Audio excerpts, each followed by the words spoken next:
Safar, Rabiul Awal, Rabiul Tsani, Jumadil Awal, Jumadil Tsani, Rajab. Ya. Rajab. Sesudah Rajab apa? Sya'ban. Sesudah Sya'ban, nah, jadi berapa hari lagi ke Ramadan? 1 bulan 18 hari lagi, Bu. 1 bulan 18 hari lebih. Kurang lebih ya, kurang lebih. Mudah-mudahan kita semakin siap ya. Kita semakin siap. Katanya ada hadis Nabi yang mengatakan barang siapa berbahagia memasuki bulan Ramadan, nanti Allah akan mengharamkan apa? Jasadnya ya terhadap api neraka. Ya. Nantilah kalau masalah faroh atau kebahagiaan itu apa nanti kita urai, sudah dekat saja. Tetapi hari ini mungkin temanya rada khusus ya, karena kita juga punya hanca ya, punya garapan dari tertib nuzul surat yang kita sudah sampai masih di surat pertama, Bu ya. Sudah Al-Qalam ya. Jadi sudah mau masuk Al-Qalam surat kedua ya. Tetapi kita bagi dua sajalah ya, karena ini bulan khusus. Saya ingin membawakan di Bandung ini karena banyaknya begitu masjid ya. Saya membawa tema fungsi masjid sebagai sekretariat pengelolaan dan pelayanan umat ya. Sekali lagi, sebagai sekretariat pengelolaan dan pelayanan umat ya. Ini bukan sebuah wacana. Saya beserta jamaah sudah lama mencoba melakukan itu, dan alhamdulillah acara ini pun sponsor yang pokoknya itu adalah sponsor dari kami ya, dari kami. Karena begini, di dalam satu ayat di surat At-Taubah kalau tidak salah ya, surat At-Taubah, kata Allah ini mengenai masjid ya. Nah, DKM itu singkatan apa? Dewan Kemakmuran Masjid. Oke. Makmur ya, dari amaro ya, bukan makmur ya. Orang bilang menjadi makmur, padahal dari ma'murun itu bahasa Arabnya ya. Itu bahasa Arabnya, ma'murun. Nah, amaro ya'muru itu kalau di Mesir sana orang bilang bangunan itu disebutnya aimaroh ya, aimaroh, bangunan, imaroh. Jadi makmur itu dewan yang akan membangun tadi masjid ya. Nah, ini diambil dari ayat innama a'udzubillahi minasyaitonirrajim, surat Taubah ayat 18 ya. Ibu bisa dibuka surat At-Taubah ayat 18.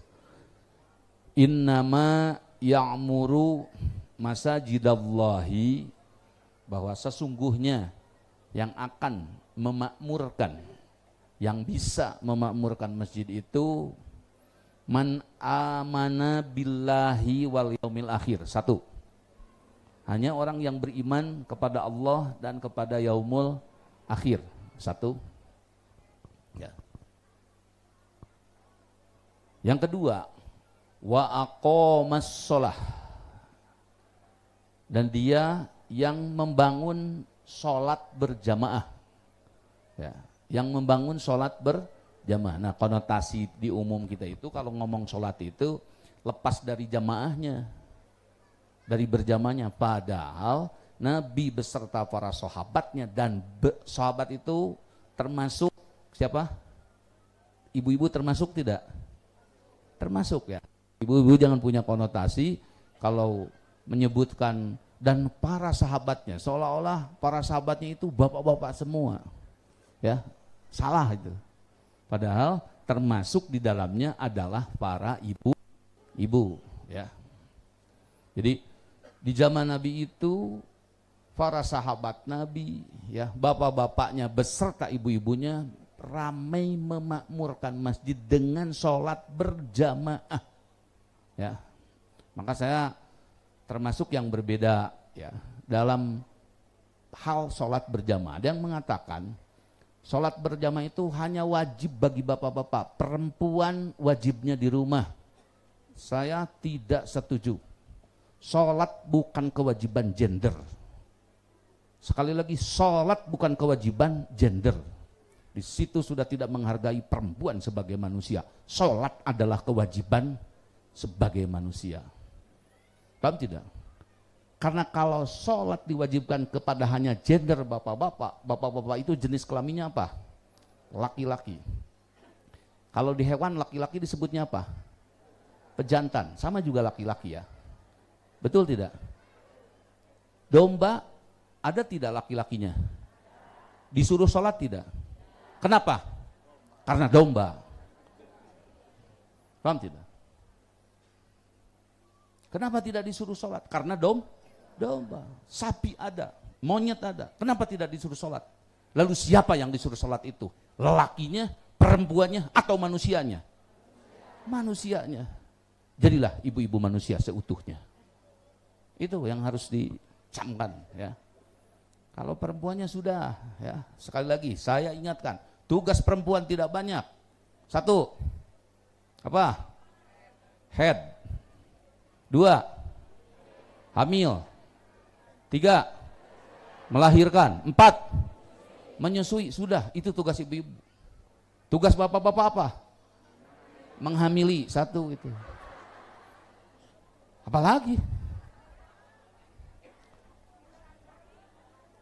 Tugas kebersihan di rumah, tugas menciptakan generasi soleh, tugas menciptakan hidup sejahtera, itu adalah tugas kemanusiaan. Kalau ibu merasa sebagai manusia, penuhilah masjid. Kalau ibu merasa sebagai manusia, berpikirlah untuk hidup sejahtera. Jangan mau kalah manusianya. Yang ar-rijalu qawwamuna 'alan nisa itu gendernya, bukan manusianya. Sekali lagi, yang ar-rijalu qawwamuna 'alan nisa itu gendernya. Tahu gender? Jenis kelaminnya. Laki-laki itu melebihi perempuan, betul. Secara gender, secara fisiknya, tetapi manusianya belum tentu. Kenapa? Sudah berapa periode Menteri Keuangan masih dipilih perempuan? Bukan memilih perempuannya, tetapi memilih kemampuannya. Bayangkan kalau bapak-bapak punya istri manusianya lebih menonjol, itu akan lebih sehat dan lebih dinamis di keluarga itu ketimbang hanya perempuan. Kalau perempuan kata orang Garut, tugasnya diwedak, masak, sudah kesananya lah. Jadi terlalu penghinaan ya kepada perempuan sebagai manusianya. Kalau perempuan sebagai perempuannya terbatas, tidak boleh keluar malam tanpa muhrim, betul.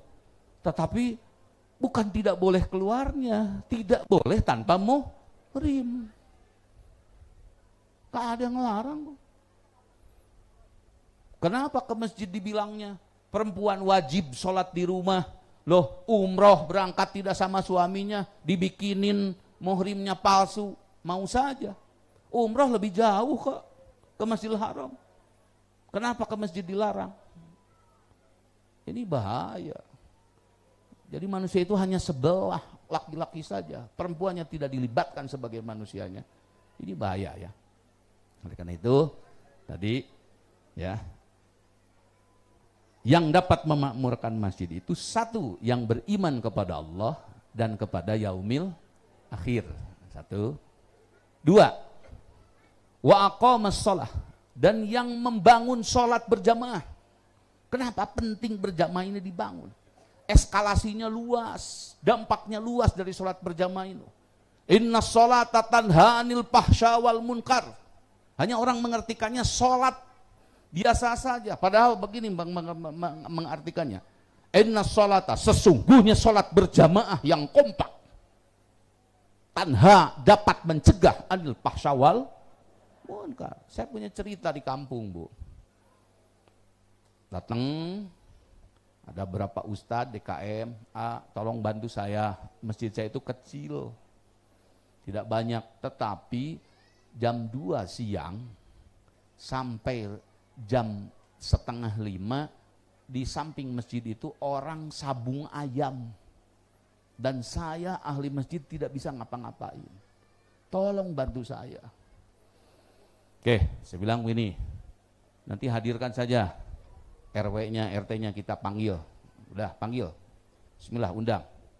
PRT, PRW, saya nanya nih, ini kita itu memang mau ada tempat sabung ayam di samping masjid. Ini apakah tidak sesuatu yang tidak sehat? Ya saya juga susah katanya, mesti gimana? Nanti kalau belum sudah berantem, kan berantem juga tidak baik. Ya. Oke, bagus, gini aja. Ini yang sholatnya berapa? Paling 3 orang katanya. Yang sabung ayamnya berapa? 35 orang katanya. Pantesan saya bilang. Ini kalah berjamaah kalau begitu. Orang sabung ayam aja berjamaah. Ya. Ketidakbaikan, keburukan berjamaah. Ini orang sholat cuma bertiga. Dan kenceng banget. Yang datang cuma 3 sop. Sopian, Sopandi, Sopanda, Sopandi. 3 sop. Ya. Ini kan repot, Bu, kalau begitu. Oke, PRT, PRW kira-kira bisa nggak semua yang biasa dan tidak mendukung adu ayam undang berjamaah lohor, dohor, asar, maghrib 3 waktu saja. 3 waktu saja. Tetapi jangan kurang dari 100 orang. Nanti gimana? Kita serang saja kalau jangan. Tadi juga kan nggak boleh main hakim sendiri. 100 tetapi berangkat dari rumah RW, pimpin. Bismillah. Jadi 100 orang itu Pak Polisi berangkat. Nanti lewat ke situ, jang karena naon, oi, luncat semuanya yang betul kalau kata keterangan inna sholata, sesungguhnya sholat berjamaah itu dapat menghalau, mencegah. Jadi belum apa-apa sudah memberikan preventif. Kenapa masjid suka dicuri kencelengnya? Emang masjid juga kosong? Cuma dijualin aja tempatnya, barangkali ada yang ngisi kenceleng. Kosong, jualin aja. Sekarang orang jualan masjid, saya bilang gitu. Ya, akhirnya yang empuk siapa? Dapat empuknya siapa? Pencuri. Ya. Naudzubillahi min dzalik. Kalau masjidnya ramai mungkin orang tidak akan berpikir semacam itu ya. Oke, nah itu diantara kata Allah inna sholata tanha anil fahsyawal munkar. Jadi masjid makmur itu adalah diisi dengan berjamaah. Oke, termasuk ibu-ibunya ya. Yang ketiga, ya, siapa yang bisa memakmurkan masjid itu? Wa ataz zakah, ya. Wa ataz zakah. Di situ dibangun kesejahteraan. Ya, di situ dibangun kesejahteraan. Bukan nanti di masjid lebih kelihatan orang menjadi peminta-minta. Ini tidak sehat. Bukan begitu. Tapi dibangunlah kesejahteraan. Ya. Sejahtera lahirnya, sejahtera batinnya. Ya. Kalau lagu kebangsaan kita apa? Bangunlah jiwanya, bangunlah badannya. Harus seperti itu. Ya. Ruhaninya kuat, materinya kuat, dibangun di situ kesejahteraan, dimotivasi. Jadi nanti di dalam pengelolaan masjid itu ada mengelola bagaimana cara mensejahterakan umat. Ya. Harus muncul, bukan hanya tadi mengajarkan mengenai masalah surga dan neraka nanti di akhir kelak. Banyak ayat Al-Quran yang mengajarkan bagaimana seseorang harus berjuang untuk mencapai derajat mujaki. Bagaimana seseorang harus berjuang untuk mencapai derajat sejahtera. Karena bohong sholatnya kalau tidak mau diarahkan hidupnya kepada sejahtera. Fawailun lil musallin. Siapa yang di situ yang paulin musallin? Yang tidak mensejahterakan orang lain. Padzalikal ladzi yad'ul yatim Wala yahuddu ala ta'amil miskin. Orang masih banyak yang lapar. Orang yang masih banyak harus dikasih sedekah. Kesempatan waktu masih punya. Usaha masih banyak. Tapi dia tidak punya tanggung jawab. Sholatnya iya, berjamaahnya iya, sholat malamnya iya. Tetapi dia tidak aware, tidak perhatian kepada hidupnya fakir miskin. Maka fawailun lil musallin. Allah ancam demikian. Hebat di masjid itu sebetulnya. Orang-orang masjid itu matang, mapan. Orang-orang masjid itu bukan mencari dana dan biaya, tapi orang-orang masjid itu akan memberikan biaya dan akan berkontribusi mengenai dana. Itu yang harusnya terjadi. Ibu mau tidak? Kalau rumah tangga ibu, dari mulai ibunya, suaminya, anak-anaknya, semua menjadi orang yang diberi. Mau tidak? Na'udzubillah kata ibu. Artinya ibu menjadi keluarga senang tidak? Ibu, suami ibu, anak-anak ibu bisa berbagi dan mempekerjakan orang lain. Senang tidak punya keluarga seperti itu? Jadilah kaum muslimin seperti itu. Harus bangga dengan masjidnya. Harus bangga dengan penghuninya. Harus berlomba di dalam melakukan kebaikannya. Maka masjid akan makmur karena didukung oleh kesejahteraan. Kalau cuma dikasih nasihat, minuman tidak ada, makanan tidak ada, tempatnya kotor, lampunya juga 5 watt karena nggak kebayar listriknya. Mana mau orang masuk ke masjid? Paham tidak? Jadikan tempat yang paling nyaman, jadikan tempat yang paling terbuka bagi semuanya. Saya menawarkan ke pemerintah siapapun, tidak ada tempat yang bisa bersama kecuali masjid. Di dewan hanya anggota dewan saja, Pak. Di klub hanya tadi penghobi saja. Orang hobi bola kumpulnya di mana? Di tempat bola, di lapangan. Orang hobi burung kumpulnya di mana? Di tempat burung. Di WhatsApp-nya burung. Dia bisa kumpul nggak? Orang hobi burung dengan hobi ular. Kenapa? Tapi di masjid orang bisa sujud. Di sini polisi, di sini rakyat, di sini camat, di sini rakyat, di sini pengusaha, di sini si miskin. Hanya satu-satunya tempat yang bisa mengakumulasi dan semua bersujud menghadap Ka'bah. Sebetulnya ini adalah tempat yang harus kita syukuri secara bersama. Maka saya nantang, kalau Pak Kepolisian punya program, datang ke masjid, sampaikan di masjid. Pak Camat punya sekalian. Ridho tidak ibu-ibu kalau punya wali kota menjadi ahli masjid? Ridho tidak? Ridho tidak kalau punya camat suka berjamaah ke masjid? Rakyat itu sudah ridho. Enak menyampaikan itu di masjid itu. Semua duduk. Saya tidak tahu, mungkin dari ibu-ibu ini ada yang uangnya sedemikian. Mungkin dari ibu-ibu ini ada yang pengetahuannya sekian. Saya tidak tahu. Saya tidak bisa meraba. Tapi saya yakin orang yang di masjid semua adalah hamba-hamba Allah dengan segala kelebihan dan kekurangannya. Maka kelebihannya potensikan, kekurangannya ayo kita bangun. Ya. Jadi di masjid itu harus ada ngomong sejahtera. Ibu-ibu juga harus diajarin. Saya dapat pertanyaan dari ibu-ibu, apakah saya istri harus tahu tidak pendapatan suami? Sementara saya sudah dijamin dengan ATM dan kartu kredit. Jadi saya pikir tidak penting lagi saya tahu pendapatan suami. Loh, saya bilang ibu-ibu ini kalau suaminya meninggal nanti jadi janda miskin kalau begitu. Ya, masa tidak tahu pendapatan suami? Kan hubungannya dengan waris. Hubungannya nanti dengan hutang piutang. Berapa suami punya utang? Berapa suami punya piutang? Masa mau dimakan duit orang? Kita kan harus tanggung jawab. Hubungannya dengan waris, ibu dapat berapa? Misalkan dia punya 100 miliar, ibu tahunya 2 miliar, kan ibu cuma dapat berapa gonogininya? Kalau dapat duitnya 50 miliar kan nanti bisa cari berondong lagi. Contoh ini, contoh. Ya. Jadi harus aware terhadap kesejahteraan. Di situ ada hak anak, di situ ada hak fakir miskin. Ya. Wa ataz zakah.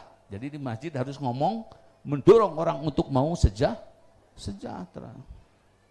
Ya. Cuman orang ada yang ngomong lagi, rizki itu katanya akan sudah ditentukan oleh Allah. Jadi kalau saya miskin itu ditakdirkan. Tidak. Tidak. Ya.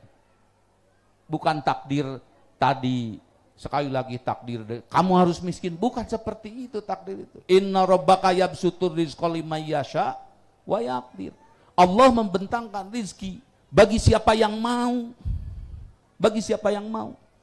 Dari langitnya ternyata gelombang bisa jadi duit. Ya, gelombang bisa jadi duit. Ibu dapat HP, nomor HP, kemudian ibu dapat WhatsApp, dapat apa? Itu lewat gelombang. Kan harus beli pulsanya. Rezeki di situ. Orang jadi jual pulsa. Itu rezeki Allah dari langit. Kata siapa rezeki tidak turun dari langit? Hujan juga. Yang menumbuhkan menjadi makanan, yang menumbuhkan jadi kertas, yang menumbuhkan jadi apa? Itu didominasi oleh hujan. Coba kalau hujannya berhenti. Matahari, oksigen. Oksigen ternyata saya tahu setelah saya punya sakit paru-paru kemarin sebentar. Satu botol kecil yang hanya ukuran 1,5 kubik saya harus beli 70.000. Itu kalau dipeleter ya. Kalau dipeleter paling cuma dapat 2 jam. Selama ini kita yang sehat-sehat tidak ngitung berapa oksigen yang kita sedot kalau diuangkan. Bukankah itu rezeki? Dari tanahnya, dari tumbuhannya, dari lautnya, dari apanya, itu Allah bentangkan. Hanya jangan minta kepada Allah, Allah tolong tanamkan sekalian aku jagung dan tolong bakar jagung itu lalu sediakan di mejaku. Jangan berpikir seperti itu, Allah bukan pembantu. Allah tolong tangkepin ikannya nanti bakar. Saya suka ikan tuna, saya suka ikan salmon. Emang Allah itu pembantu?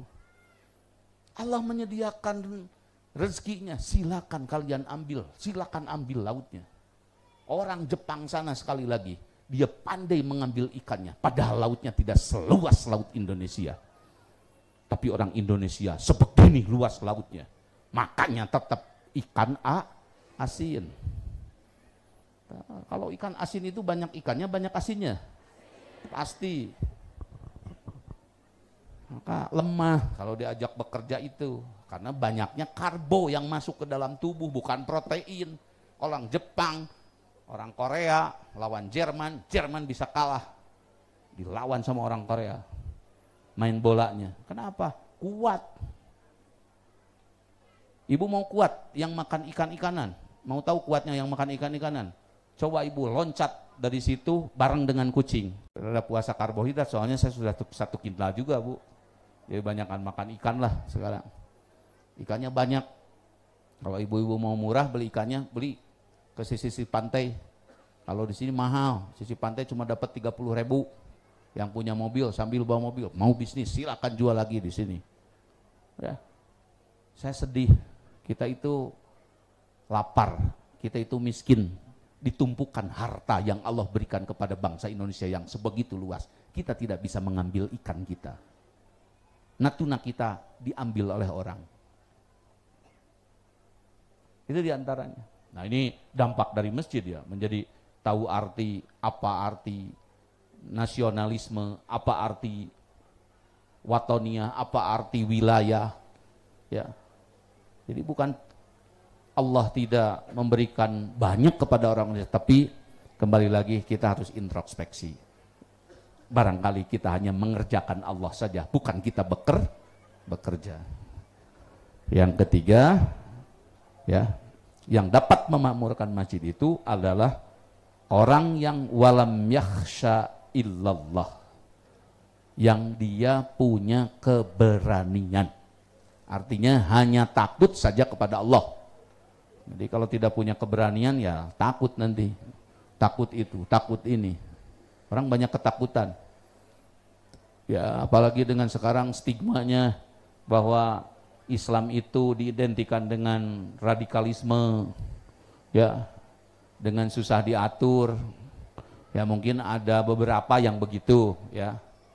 Diidentikan lagi bahwa agama itu menjadi musuhnya negara, mungkin beberapa, tidak semuanya maksudnya. Yang saya pahami, mungkin agama ini sudah tidak ada manfaatnya lagi. Jujur saja mungkinlah gitu. Jujur saja begitu. Seperti anak kecil, ya, anak kecil suruh kita mandi, suruh kita belajar. Kita dipahaminya sayang atau kita dipahaminya sebagai orang yang maksa? Oleh anak kecil. Ibu ngasih, nah kamu belajar, kerjakan PR, nah mandi biar kamu bersih, nah sebelum tidur kamu gosok gigi. Di kita dipahaminya orang bawel, ibu-ibu itu orang baik, atau si bawel ya kata anak-anak teh. Apa seperti itu?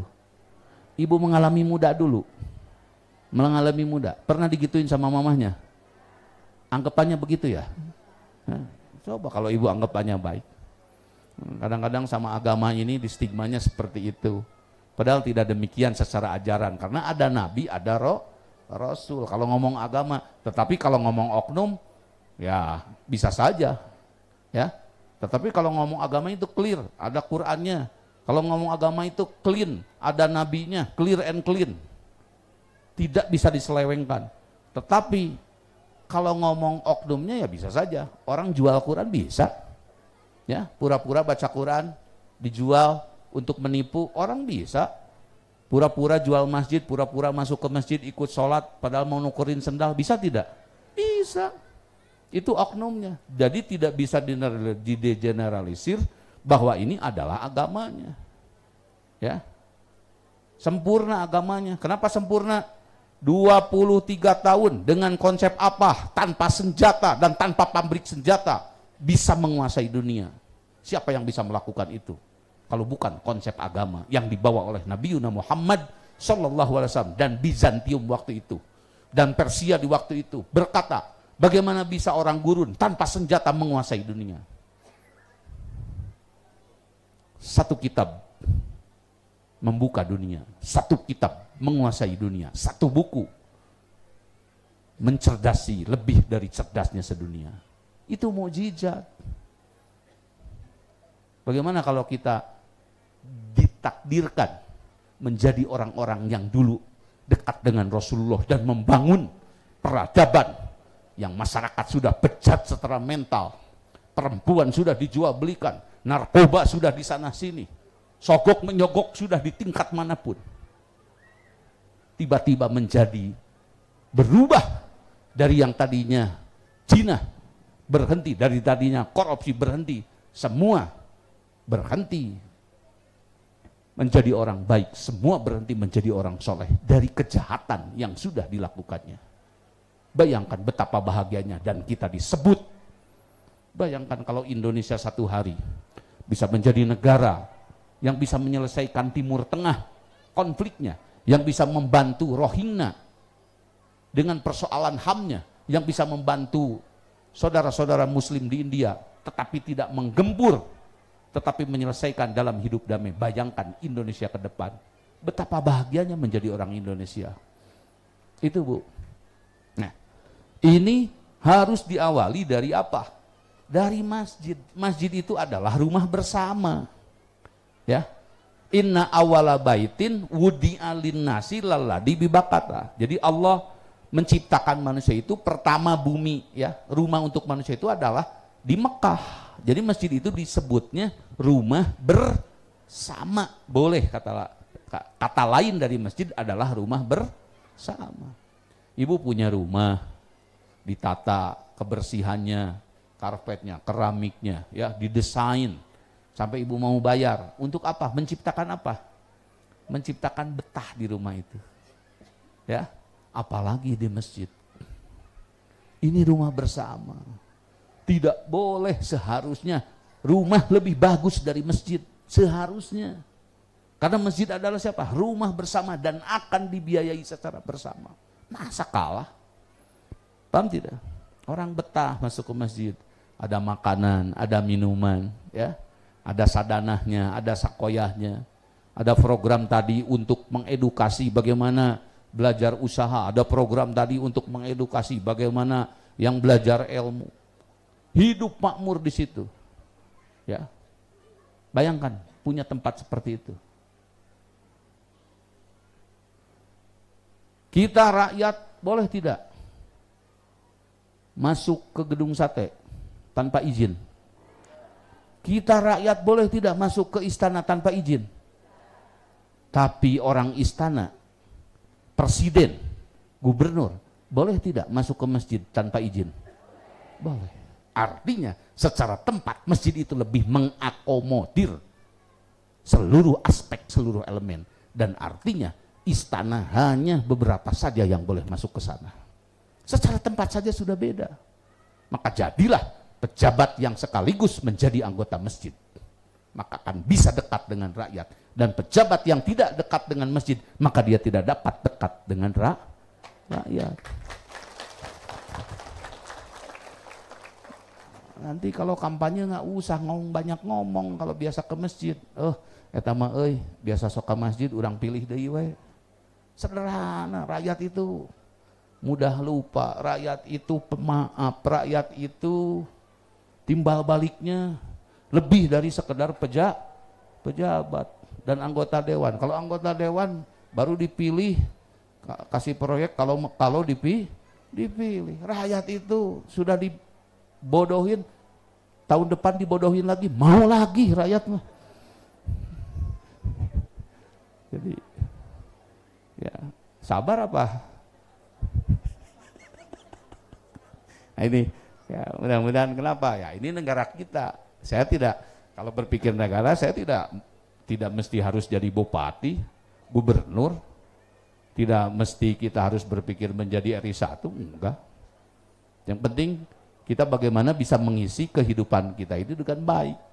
Ya, kalau masjid ini menjadi makmur, menjadi dapat tempat bersama, maka saya senang sekali tadi ada absen dari setiap masjid. Saya di sini insya Allah tidak akan dan tidak mentolerir membahas perbedaan. Saya nggak mau. Jadi kalau ibu-ibu ada yang nanya fikih dan fikihnya berbeda, saya tidak akan menjawab. Kenapa? Saya mau bersama. Karena untuk bersama itu harus menekan perasaan. Karena untuk dapat bersama itu harus bisa menjaga kata. Karena untuk bersama itu jangan membahas perbedaan. Sudahlah, yang bedanya beda. Tapi saat bersama bahaslah apa yang samanya. Paling bedanya cuma kunut tidak kunut. Kan sholat subuhnya berapa rakaat? Beda tidak? Ya biarin aja lah. Ya, satu yang kunut, satu enggak apa-apa. Jangan itu bid'ah. Oh ini biarin aja. Yang penting alhamdulillah semua kita sudah dapat sholat. Gitu. Tepuk tangan. Ya. Jadi ibu-ibu tidak, wah siapa ahli bid'ah, capek kalau begitu beragama itu. Jadi beragama itu menilai orang kalau begitu. Bukan begitu, beragama itu adalah mempotensikan diri. Buat apa satu Indonesia semua masuk surga? Satu Indonesia semua masuk surga. Tapi kita masuk neraka, kita untung rugi? Rugi. Semua satu Indonesia masuk neraka, kita masuk surga. Untung tidak? Mau coba di sini, kita ambil pisau semuanya. Ambil pisau, semua potong jari kita di atas lutut kita, kecuali satu orang. Ini kan berjamaah, ayo kita potong rame-rame. Nggak mau, meskipun berjamaah apa? Kamu itu mahiwal, kamu itu beda dari yang lain, kamu itu nyeleneh, eksklusif. Kenapa tidak ikutan dipotong jari? Biarin. Gitu. Buat apa? Sakitnya juga sakit sendiri. Paham tidak? Jadi sebetulnya hakikatnya hidup itu seperti bersama, padahal hakikatnya menyendiri. Menyendiri hakikatnya. Ya, untung ruginya akan kita rasakan. Nah, oleh karena itu, tadi maka alaikum anfusukum la yadurukum man dhalla idza tadaitum. Yang penting buat kita itu adalah diri kita. Baik dulu. Ya, karena apa yang sudah, jadi nanti ngomong agama itu seperti kita ngajak makan. Ibu lapar, ada makanan. Di samping ibu ada orang sama juga belum makan. Etikanya harus mesti apa? Nawarin. Kata ibu bilang, ayo bareng makan sama saya, silakan Pak, silakan Bu, bareng makan sama saya. Terus dianya nggak mau. Oh, saya nggak mau. Ibu mau ngambek? Saya tahu kamu itu lapar, jangan pura-pura. Masa ngambek? Paham tidak? Ini kalau sudah ngomong dalil ngambek ke orang, jangan ngambek. Apaan ngambek? Biarin aja. Neraka mesti ada pengisinya tidak? Neraka mesti ada pengisinya tidak? Kenapa penjara dibikin? Sally, kenapa penjara dibikin? Karena memang akan ada penjahat. Itulah kehidupan. Ada siang, ada ada baik, ada benar. Yang penting kita benar, bukan ngurusin orang lain, capek nanti. Paham tidak? Nah, kalau sudah enak, kita katakan, kita bilang ke orang lain enak, pasti nyambung. Ya. Kitanya juga sendiri masih ribet, terus ngajak orang, ya susah, ya. Nah, ibu yang sudah hafal Al-Qalam, ibu yang sudah hafal Al-Alaq, ibu ngomong, Bu, belajar, saya dapat 1 minggu, 2 minggu, ini jadi hafal, enak Bu. Seneng ngomong gitunya. Coba yang tidak menghafal, terus ngomong enaknya baca Quran, dari mana? Agama itu sudah nikmat belum? Kalau sudah nikmat, ceritakanlah kepada orang. Saya masih memaksakan, jangan diceritakan dulu. Saya mau bangun malam juga, ampun. Atau orang tuh jadi takut dengarnya juga. Ampun, saya mau ngurus anak, luar biasa, naudzubillah, sampai astagfirullah. Orang nanti fobia, jadi yang salah itu agama. Seharusnya bilang, alhamdulillah, saya dulu tidak pernah sholat malam. Nikmatnya sholat malam, betul kata Allah. Inna nasyi'atal laili hiya asyaddu wat'an wa aqwamu qila. Bahwa sholat malam itu akan menguatkan jiwa dan raga. Betul. Saya biasa sugat, tensinya tinggi, dibawa sholat malam, alhamdulillah, enak bicaranya. Tapi kalau gayanya seperti tadi, ampun sholat malam itu. Nanti orang bilang, etama. Maka saya di pengajian ada program tahfidul Quran, ya, bangun malam, kemudian sholat berjamaah, kemudian lagi apa? Zakat, sodako. Jangan saum dulu, sejahtera dulu. Makan dulu baru saum, bukan saum dulu, salah. Ya. Betul tidak? Makan dulu, saum dulu. Makan dulu. Tasaharu. Masa ujug-ujug saum? Itu mau orang lapar tuh. Jadi saum itu tidak identik dengan lapar. Ya.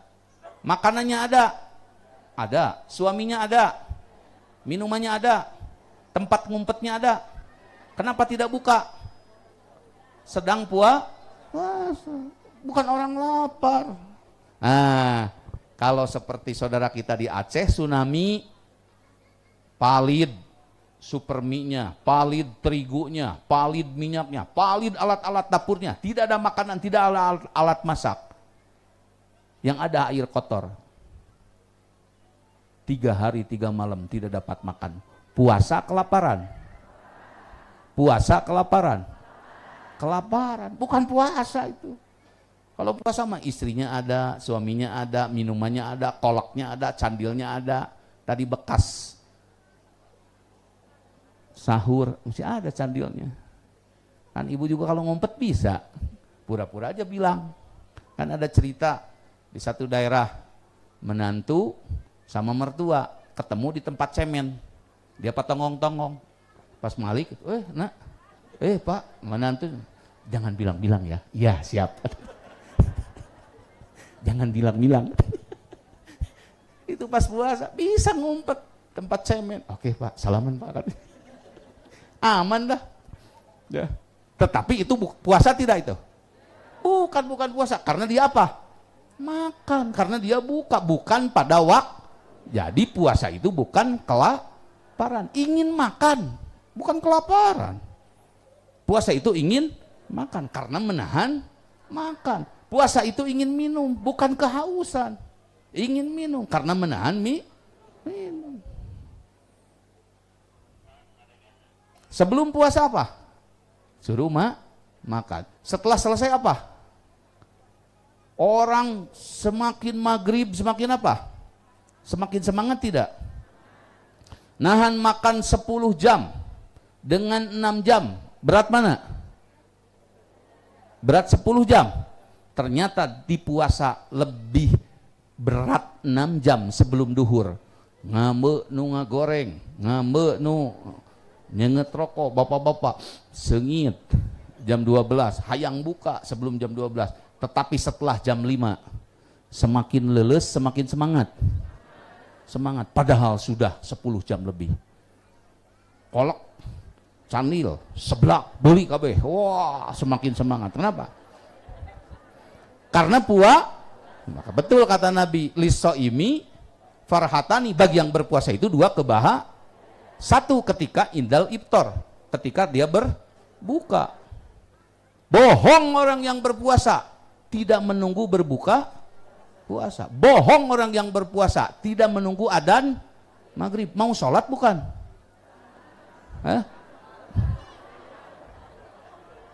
Allahu Akbar, Allahu Akbar, Allahumma lakasumtu. Hanya Allahu Akbar yang pertama yang kedengar, geus teu inget di bumi alam. Sagala diasupkeun. Dan Nabi mengharamkan, tidak bolehkan orang sholat dulu, harus berbuka. Yang kedua nanti kebahagiaan adalah indaliko saat bertemu dengan Allah. Itu ya, jadi untuk dapat bersama ya ibu-ibu mohon nanti kalau nanya jangan yang kontroversi, nanya kebutuhan sajalah ya. Supaya apa? Supaya kita dapat bersama terus. Dan saya tidak memverifikasi siapa yang hadir ke sini dari kelompok mana, tidak. Saya anggap, karena saya suka ditanya, "Oi, ini kelompok A, kelompok B, kelompok C, kelompok D." Saya jawab, saya saudaranya mereka. Ya, jadi kalau ibu ditanya, "Bu, ibu dari kelompok mana?" Kelompok A, kelompok B, kelompok C. Ibu juga jawab jawaban yang sama. Saya saudara mereka. Nah kalau begitu, jadi ya sudah kita bahas bersamanya, karena yang beda itu hanya sedikit Bu, nggak banyak. Jadi kebanyakannya alhamdulillah insya Allah pada kekelompokan itu kebanyakannya mah yang samanya ya. Oleh karena itu mudah-mudahan masjid sebagai tempat pemersatu dengan tadi diisi oleh orang yang beriman, diisi oleh sholat berjamaah, kemudian di situ didorong orang untuk meningkatkan kesejahteraan. Maksudnya dalam konteks ibu seperti saya, seperti konteks saya apa saya kan tidak kerja, misalkan ibu rumah tangga viewer asli, saya cuma dapat dari suami ya. Ibu tolong uang budget dari suami itu ibu harus bisa menerapkan. Kalau kecil harus cukup ya, sekali lagi kalau kecil uang dari suami ibu bagaimana dicukupkan, pasti bisa ya. Kalau banyak harus apa? Banyak sisanya. Sekali lagi, rumusnya harus begitu. Kalau kecil harus cukup, ya. Kalau banyak harus nyisa. Itu namanya barokah, ya. Bagaimana caranya? Nah, ibu bayangkan saja kalau ya seperti di kota kan jajanan, apalagi sekarang GoFood ya, mudah sekali tinggal mijit. Kalau terus-terusan, ya Bu. Kalau duitnya banyak, ibu cukup, silakan nikmati. Duit itu untuk dinikmati, silakan saja. Tetapi kalau tidak cukup, cukupnya misalkan, nah boleh kamu dapat GoFood, tapi hanya sebulan sekali saja. Karena ibu harus mengatur ini untuk anggaran ini, untuk anggaran ini. Dan sekaligus sambil belajar seperti itu. Ya, itu menjadi luar biasa ya. Menjadi hal sesuatu yang luar biasa. Membantu sekali kepada suami. Harus seperti itu. Karena nanti saya khawatir kalau jamaah itu, kalau umat itu nanti setelah ditinggal suaminya tidak biasa mengelola, menanti menjadi janda-janda yang miskin. Ini lebih menyakitkan lagi, sudah ditinggal suaminya kemudian menjadi miskin. Paham tidak? Oke. Nah, oleh karena itu tadi yang ketiga, yang keempat terakhir adalah harus punya keberanian ya. Orang jualan narkoba berani tidak? Berani nawarin.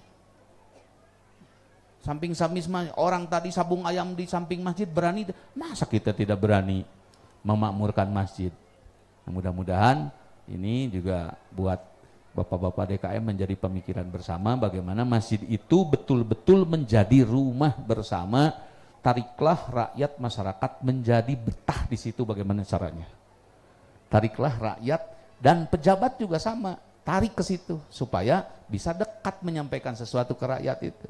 Contoh, masalah kebersihan. Kemarin kan ribut nih masalah kebersihan, masalah banjir. Kan sederhananya banjir itu dua, Pak. Jujur aja Bu, yang dirasakan kalau banjir itu secara umum bencana ya, karena faktor alam atau secara umum karena faktor manusianya. Udah pinter kalau begitu ibu-ibu. Artinya faktor manusia. Oke. Kalau ibu-ibu misalkan duduk di bantaran kali dan itu adalah nanti akan merugikan, kira-kira ibu ridho nggak dipindahkan dari bantaran kali? Tinggal nanya begitu. Kalau belum ridho rakyatnya, ya tunggu dulu, pejabatnya jangan main embat saja. Karena rakyat ini adalah siapa? Yang harus dilayani oleh pejabat. Kasihan, dari rakyat itu tidak semuanya paham. Harus dipahamkan dulu. Kan enak kalau di masjid ngomongnya. Nanti saya bantuin di sini, Pak. Apa kurangnya? Contoh, seperti masalah pakai helm, ya. Pakai helm. Orang kita kebanyakannya apa? Mahal kepala, mahal helm.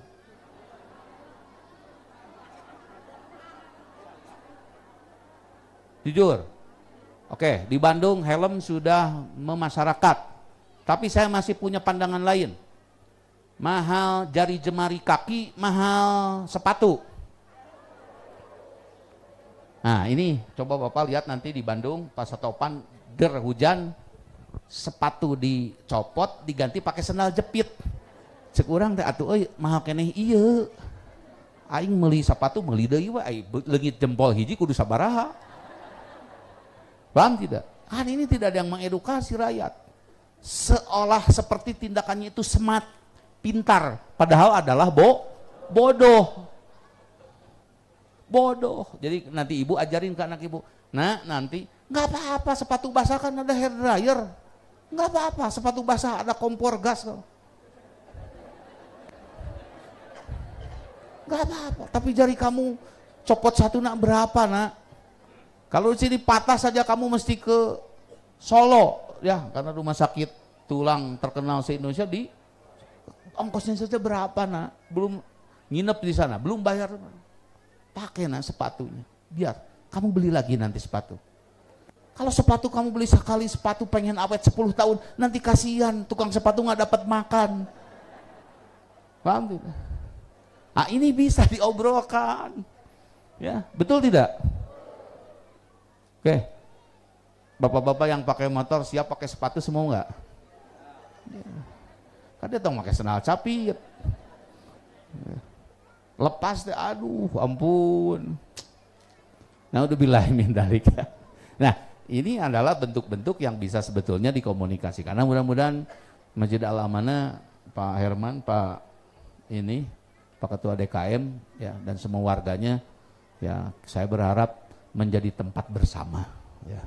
Dan tadi sponsornya ya, Allah berjanji kepada sponsor-sponsor yang membangun syariat beliau, yadkhulunal jannata bighairi hisabin ya.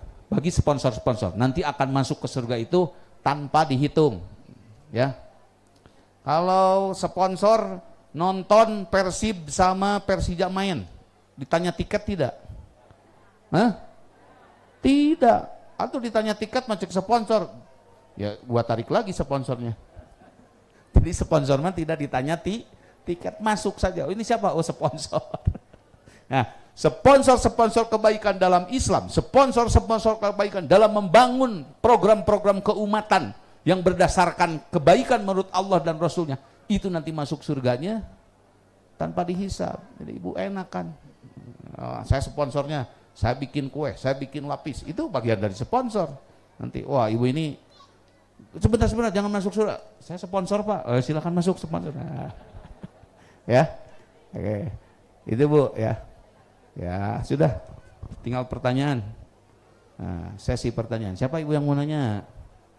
Monggo.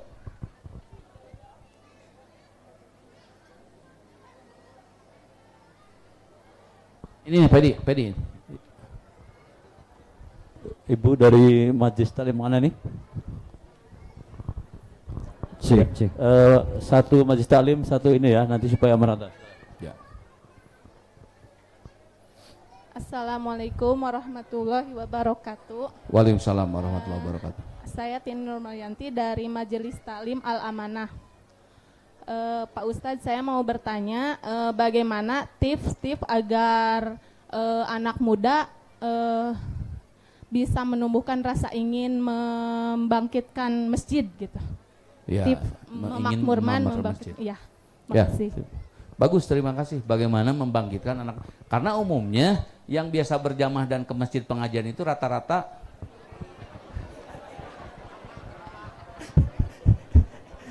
betul tidak? Kalau ada yang muda pun dianggap sudah apa? Sudah tua malah. Kapan kamu jadi kakek-kakek katanya? Bagus itu ya. Ini persoalannya. Persoalan tadi pada cara pandang dan cara berpikir ya. Sekali lagi persoalan pada cara pandang dan cara berpikir. Terus terang, saya dulu masuk SMP, saya tidak merokok dulu. Dan saya tahu merokok dan saya mencoba merokok pada kelas 1 SMP. Bukan sekolahnya, belajarnya yang tidak baik, tetapi teman-teman lingkungan mengajak saya merokok. Dan saya tidak berhenti merokok sampai di umur yang ke-38 tahun. Baru 38 berhenti, sekarang sudah umur 15. Repot sekali saya harus menghentikan kebiasaan itu. Ya. Artinya apa? Sebetapapun baik ibu-ibu, sebetapapun soleh bapak-bapak, tetapi anak terkontaminasi cara berpikirnya oleh lingkungan yang tidak sehat, ya, oleh lingkungan yang tidak sehat, itu susah. Sekali lagi, itu susah. Jadi ibu-ibu bagaimana mensterilkan pemikiran mereka, tidak boleh masuk kecuali dari orang-orang yang baik. Ya, paham tidak? Nah ibu, tadi anak-anak dekati, sudah bisa memandang mamahnya seperti apa? Apakah saat mamahnya mengajak ke masjid sebagai intimidator, orang yang memaksa, orang yang bawel, atau dia menganggap betapa mamah sangat sayang padaku, betapa mamah sangat membimbingku.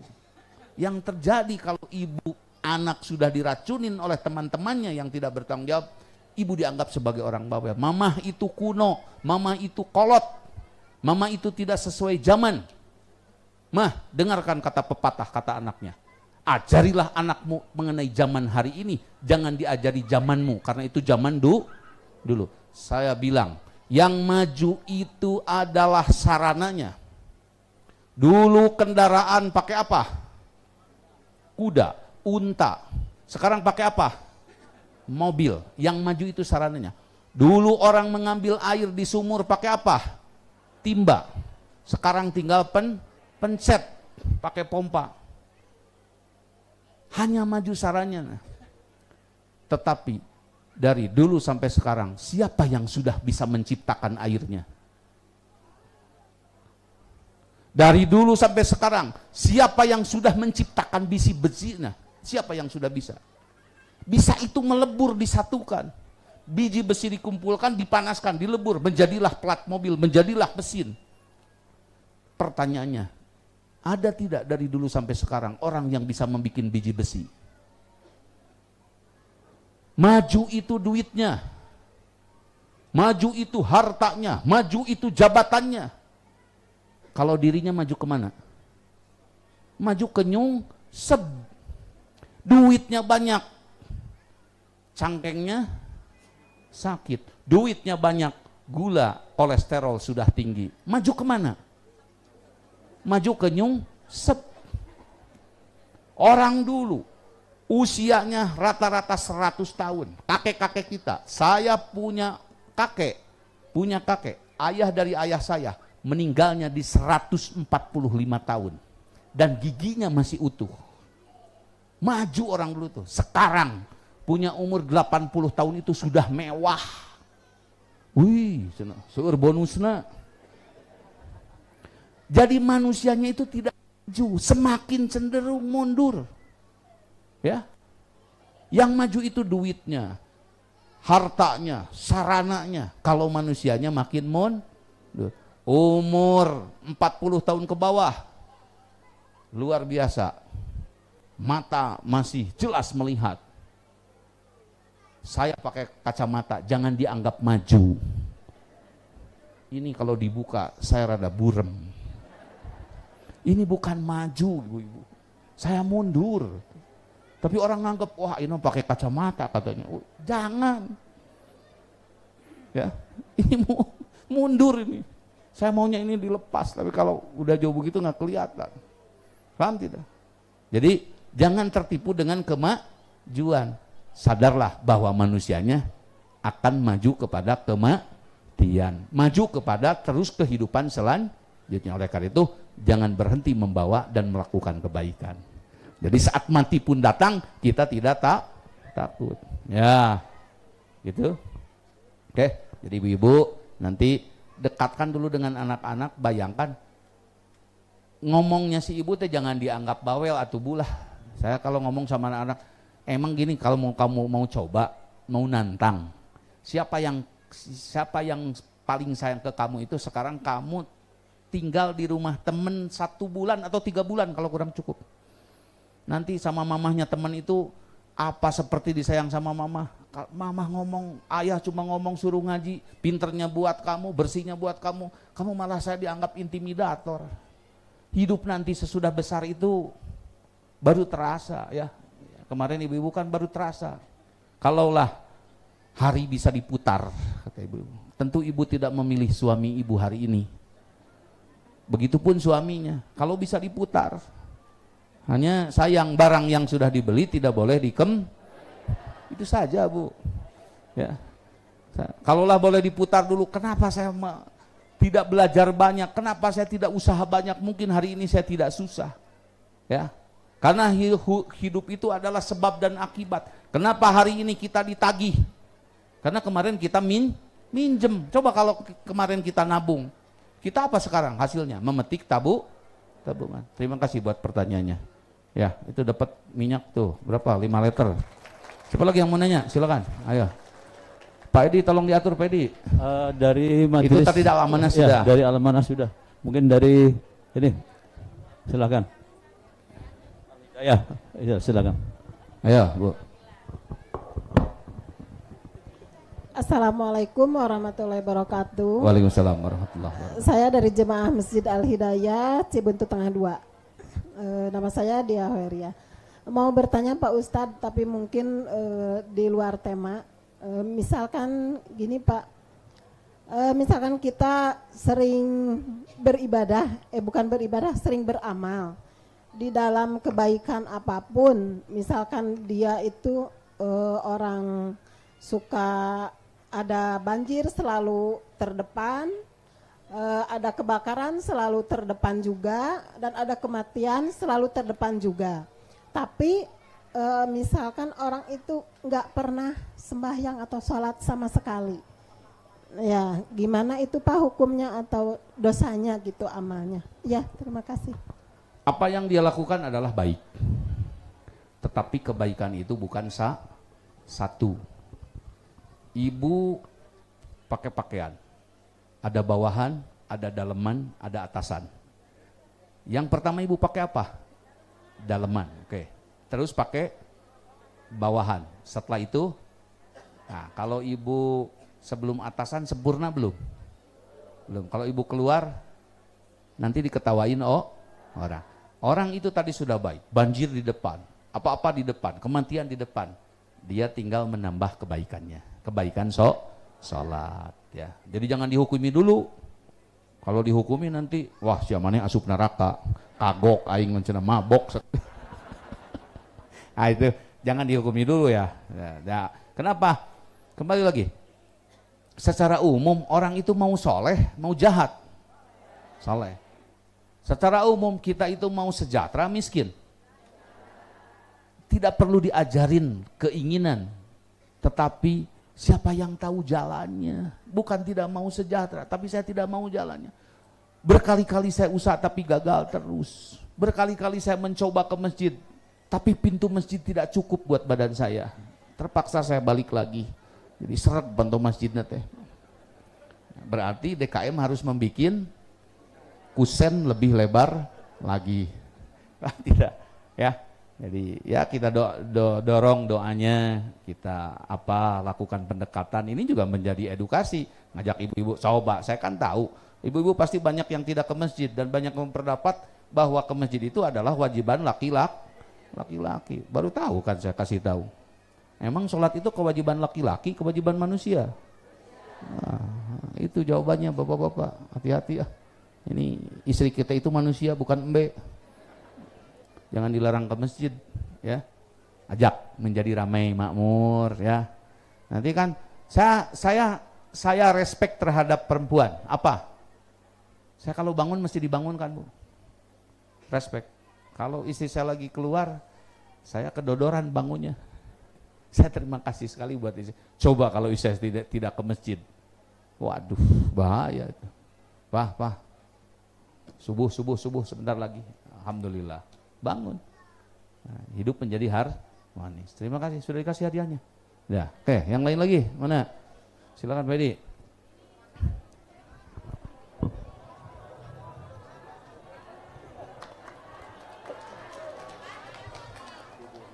Satu sebentar. Ini dari Assalamualaikum warahmatullahi wabarakatuh. Saya dari Majelis Istiqomah Kopo Sukaleueur. Saya juga di luar tema ya Pak. Di surat At-Tagabun ayat 14 berbunyi seperti ini. Anak-anak dan istri-istrimu bisa menjadi musuh bagimu. Itu kan berarti buat bapak-bapak. Anak dan istri seperti apa yang bisa menjadi musuh-musuh bagi suaminya? Wassalamualaikum warahmatullahi wabarakatuh. Ya, saya tambahin juga buat ibu-ibu, bukan buat bapak-bapak aja. Karena azwajis itu adalah pasangan, bukan suami, ya. Tapi pasangan, ibu pasangan bagi bapak, bapak pasangan bagi ibu. Jadi kalimatnya begini, kurang lebih ya, jadi diterjemahkan. Dari, kalau buat ibu-ibu, mungkin suami dan anak-anak kalian bisa jadi musuh kalian. Oke? Buat ibu-ibu. Kalau bapak-bapak, mungkin istri-istri kalian bisa menjadi lawan kalian. Nah, lawan di sini, musuh di sini bukan musuh saling tembak-menembak, bukan itu. Nah, ibunya getol bangun malam, ngajak si bapaknya, cek si bapaknya, kamu aja jangan urusin orang. Kenapa ngajak orang? Kamu aja jalan sendiri. Nah, itu sudah menjadi lawan suami itu. Pak, kok aku dianggap orang? Kamu itu kan jiwaku, aku itu jiwamu. Nah, ibu pintar menjawabnya seperti itu. Jadi aku itu bukan mengajak orang, aku itu mengajak sayangku.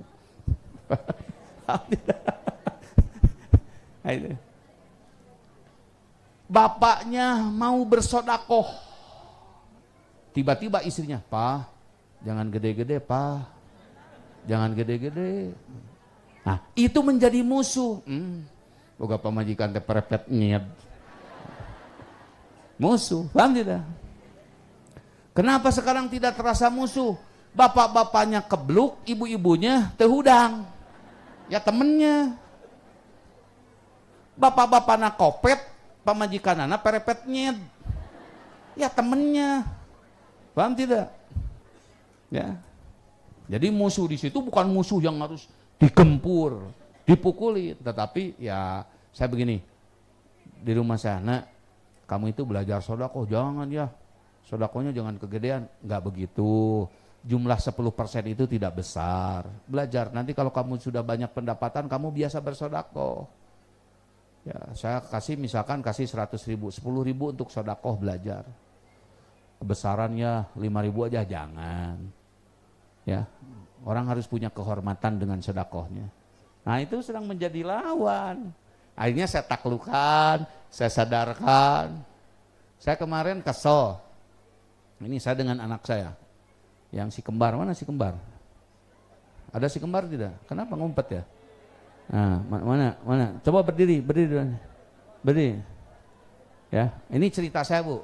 Pengalaman ya. Mana satu lagi? Hei. Bangun boy. Ini badannya besar 185 cm tapi baru kelas 3 SMP. Ya, duduk lagi. Makasih.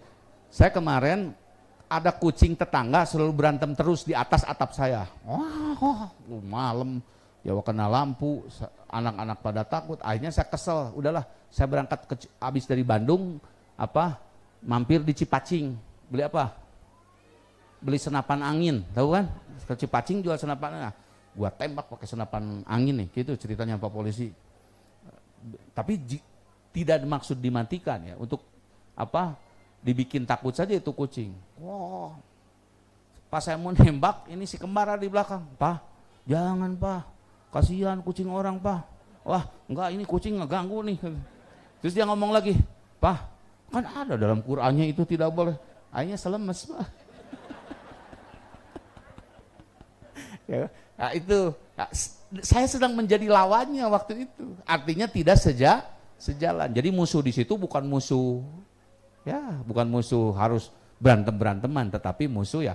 Kalau anak tadi pertanyaan yang ibu yang pertama susah diajak ke masjid, itu masih jadi lawan. Nah, bagaimana ibu menaklukkan, menjinakannya? Ayo nah, akhirnya kalau sudah taklukan enak semuanya. Oke, terima kasih Bu. Ada lagi? Itu Bu yang ngaturnya Bu.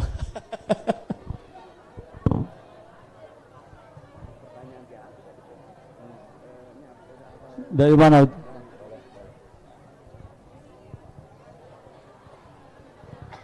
Assalamualaikum warahmatullahi wabarakatuh. Saya Ibu Roh dari Majelis Taklim Ujung Gedung. Mau nanyakan ke Pak Ustadz, ini mengenai rezeki Pak. Rezeki yang diberikan kepada suami itu adalah hak istri dan anak. Sedangkan ini saya mau menanyakan, apabila istrinya itu bekerja Pak, apakah hasilnya itu bisa dipakai oleh keluarga?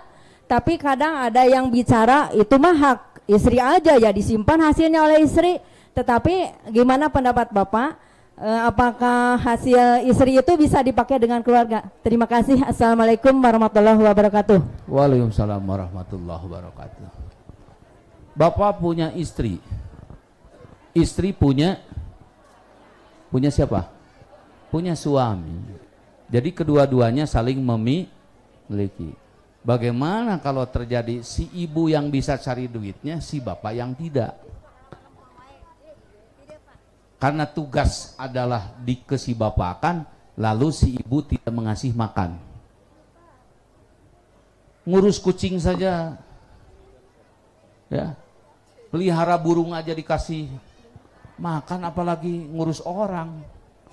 Jadi jangan dianggap ibu-ibu itu tidak mengurus suami. Suami ngurus ibu-ibu, ibu-ibu ngurus suami. Bapak-bapak, ibu-ibu diamanatkan kepada siapa? Kepada suami. Suami diamanatkan kepada siapa? Lah, ibu jadi kaget, kenapa saya diamanahin? Terus siapa yang harus ngurus suami? Tetangga. Naudzubillahi min dzalik. Paham tidak? Kalau sakit siapa yang harus ngurus? Kamu kan mestinya ngasih makan saya. Jangan begitu Bu. Ya. Namanya sudah saling memiliki. Kenapa sudah saling memiliki? Lihat dari hukum waris. Kalau suaminya meninggal, istri dapat berapa? Kalau punya anak. Kalau tidak punya anak, lebih besar. Suami juga demikian. Ya. Maka kenapa di dalam para ulama, di dalam sebelum waris itu harta itu menjadi gono. Gini, artinya ini adalah saham berdua. Ya sudah. Ya, karena begini Bu ya, prakteknya. Kalau saya nanti terlalu menekankan harus bapak-bapak, ini kasusnya begini Pak. Satu rumah tangga, suaminya usaha, modalnya habis terus Pak. Dia mengadu ke saya. Saya lihat verifikasi, oh ini suami itu hanya dia itu usahanya bermodal. Habis modal lagi. Jadi tidak pernah untuk berarti dia tidak bisa mengelola. Akhirnya saya punya kesimpulan, dipanggil dua-duanya, hei suami, hei istri, siapa yang bisa pegang duit di antara kalian? Nah, suaminya jujur, ini istri saya bisa pegang. Kalau saya punya duit itu ada yang ngajak bisnis habis, ada yang ngajak bisnis habis. Kamu ridho nggak keuangan perusahaan dipegang oleh istri kamu? Kalau kamu tidak ridho, nanti kamu keluarga hancur. Anak-anakmu nggak akan keurus. Kamu nggak akan punya mobil, kamu nggak akan punya rumah, kamu tidak bisa zakat. Ya sudah, saya siap ridho. Oke, sekarang Bu pegang duitnya sama Ibu, atur beli rokok, jangan kasih sebungkus, kasih aja sebatang pas mau. Alhamdulillah hari ini beliau berdua sudah mau berangkat haji. Itu diantaranya. Kenapa? Harus realistis. Kenapa lelaki sebanyak ini memilih Ibu Mar'i untuk menjadi Menteri Keuangan? Karena memang dia paling tangguh, bukan? Paham tidak? Jadi faktornya adalah kemampuan. Hanya mungkin tidak layak perempuan menjadi imam sholat. Kalau masalah di rumah tangga dia bisa pegang uang, Pak jangan malu-malu Pak.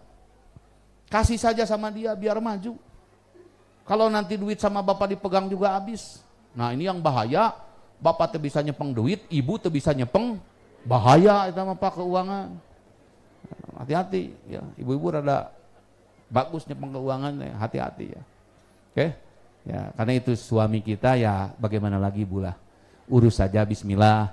Ya rezeki kita rezeki bersama ya. Karena kita nanti saling mewarisi. Oke, terima kasih. Pertanyaan dari saya. Oke. Nah, saya sekarang balik nanya Bu ya. Nah, dari yang sudah disampaikan.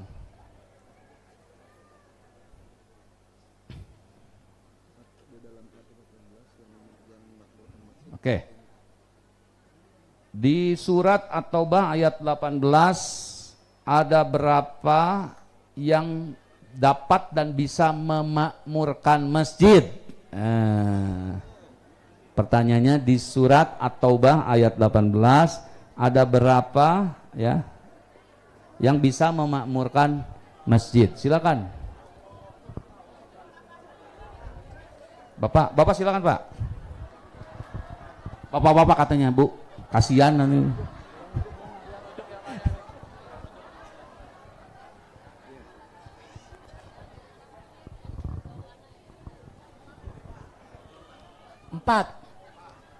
Innama ya'muru masajidallah man amana billah wal yaumil akhir aqama shalah wa ata zakah wa lam yasa ilallah.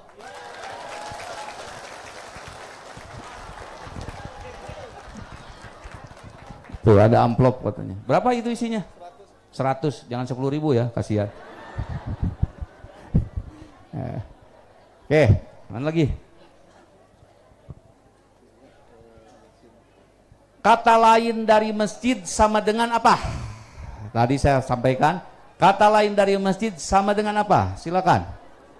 Saya mohon teman saya Kiai Haji Nurdin dari Al-Andalus untuk menunjuk salah satunya. Silakan. Silakan tunjuk salah satunya. Ini teman saya dari Bogor ya.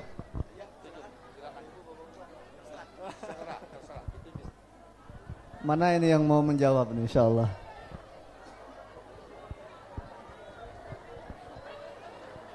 Saya nunjuk ibu yang di dalam itu. Ya, silakan ibu yang baju batik ya Bu, kerudung hijau, mangga. Terima kasih Pak. Terima kasih Pak Kiai. Assalamualaikum apa Bu? warahmatullahi wabarakatuh. Persamaan masjid adalah rumah bersama. Betul, betul. Masjid itu sama dengan rumah bersama. Oke. Apa itu hadiahnya apa? Amplop lagi, ya udah. Amplop lagi katanya Bu. Apa lagi? Ada bingkisan itu ada lagi. Itu bingkisan apa itu?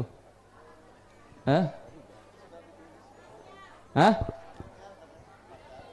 Pakaian. Pakaian saya mau siapa kerudung yang paling terbanyak? Kasih.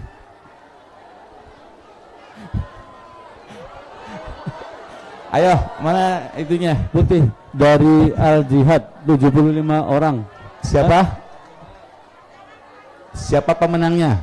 Al Jihad 75 orang. Ya, berapa orang? 75 orang. Al Jihad 75 orang. Apakah ibu-ibu ada yang melebihi jumlah itu? Yang kerudung putih ini ya 75 orang ya? Iya. Ya. Oke, ibu-ibu Al Jihad pemenangnya. Silakan baju. Nanti Bu digunting-gunting aja dibagi-bagi.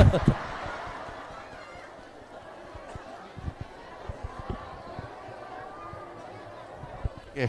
Mana lagi?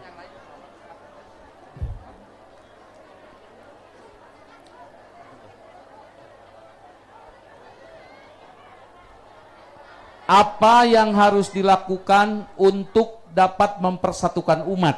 Jawabannya tadi pernah saya sampaikan. Untuk bisa bersama, untuk bisa mempersatukan umat harus Ayo. Saya minta dari Pak Polisi untuk menunjuk salah satunya, Pak. Ya.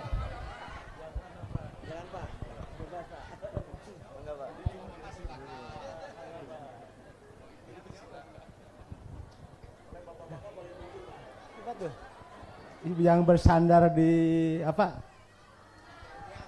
Di tiang ya.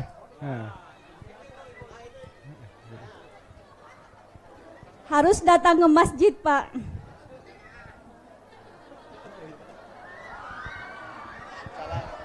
Harus apa? Harus mendatangi masjid. Oh, kurang tepat. Ya. Berjamaah di masjid, Pak. Pak Yadi. Berjamaah di masjid. Yang mana, Bu? Yang mana, Bu?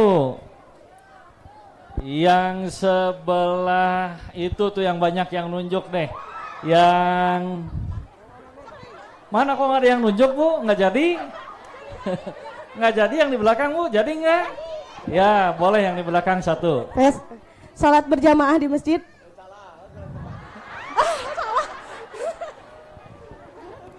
Siapa lagi yang mau nunjuk? Oke. Oke, ibu inilah. Ibu ini, coba. Apa, Bu? Satu. Sebentar, Bu. Pakai mic, Bu, biar kedengaran. Untuk dapat bisa bersama. Satu. Tidak membahas perbedaan. Tidak membahas perbedaan. Betul. Tepuk tangan. Kedua. Kan ada berapa, Bu? Ada 3, Bu. Siapa yang ingat lagi? Ini ibu yang depan nih. Ibu yang depan. Itu yang depannya tuh, yang depannya. Yang pakai kacamata belakang pedi. Nah, Ibu Al-Amanah itu. Hah? Oke, Bu. Menahan mulut, menahan rasa. Menahan mulut, menahan rasa. Jadi apa yang tidak semua bisa dikatakan. Lihat orang si berod sih, wah ngambek kata apa. Wah, jangan bilang saja kasep. Ya, itu jadi enak nanti. Lihat orang pegek sih, jangan. Hei cantik, nah itu. Ibu-ibu cantik, cantik semua. 100 kasih dua-duanya, hadiah. Ya. Oke. Aduh, berapa menit lagi nih ke maghrib? Udah cukup ya? Berapa menit?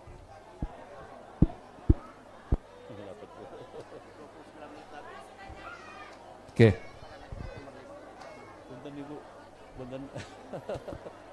Rajab bulan keberapa?